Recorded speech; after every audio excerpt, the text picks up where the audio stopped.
Âgé de 80 ans, le diplomate ghanéen avait dirigé les Nations Unies pendant 10 ans et reçu le prix Nobel de la paix en 2001. La famille de Kofi Annan a annoncé ce samedi sur Twitter le décès de l'ancien secrétaire général de l'ONU, âgé de 80 ans, parti en paix dans un hôpital de Berne, Suisse, des suites d'une courte maladie. Partout où il y avait de la souffrance ou du besoin, il a tendu sa main et touché de nombreuses personnes avec une profonde compassion et empathie, souligne le communiqué. Il va énormément manquer à beaucoup de gens dans le monde, de même qu'aux équipes de sa fondation et à ses anciens collègues des Nations Unies. Il restera dans nos cœurs à jamais.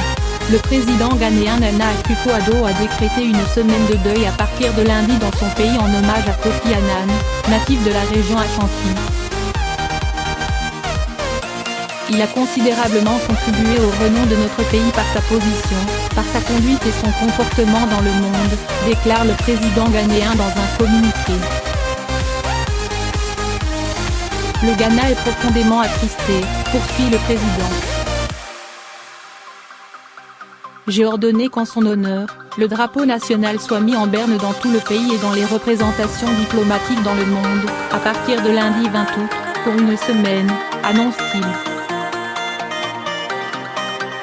Une force qui guidait vers le bien.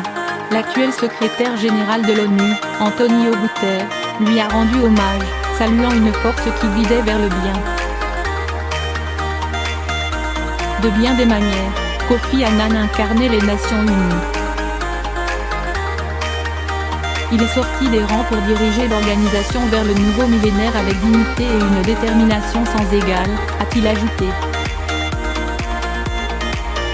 Aujourd'hui, nous pleurons la perte d'un grand homme, un leader et univisionnaire, a regretté de son côté l'Organisation internationale pour les migrations, IOM.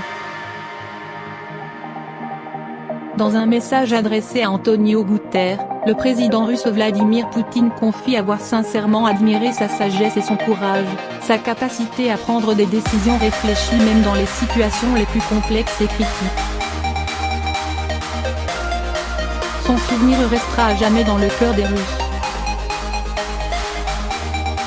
Quant au président français Emmanuel Macron, il a rendu hommage à Kofi Annan dans un message posté sur Twitter peu après l'annonce de son décès.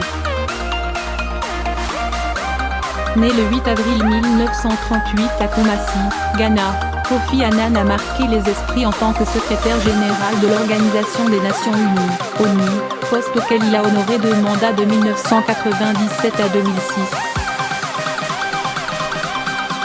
Il avait reçu, à ce titre, un prix Nobel de la paix en 2001 pour l'ensemble de son travail en faveur des droits humains aux Nations Unies. Il avait intégré l'ONU en 1962 et y avait occupé différentes fonctions jusqu'en 2012. Premier secrétaire général à être issu de l'organisation, il y avait consacré 40 ans de sa vie professionnelle. À son départ, il en était un des dirigeants les plus populaires. Kofi Annan devait sa nomination aux États-Unis, qui avaient mis leur veto à un second mandat de son prédécesseur, l'Égyptien Boutros Boutros-Ghali. Il a néanmoins fait preuve à l'occasion d'indépendance vis-à-vis des grandes puissances. Il avait ainsi irrité Washington en estimant illégale l'invasion de l'Irak en 2003 parce que cette opération n'avait pas été entérinée par le Conseil de sécurité.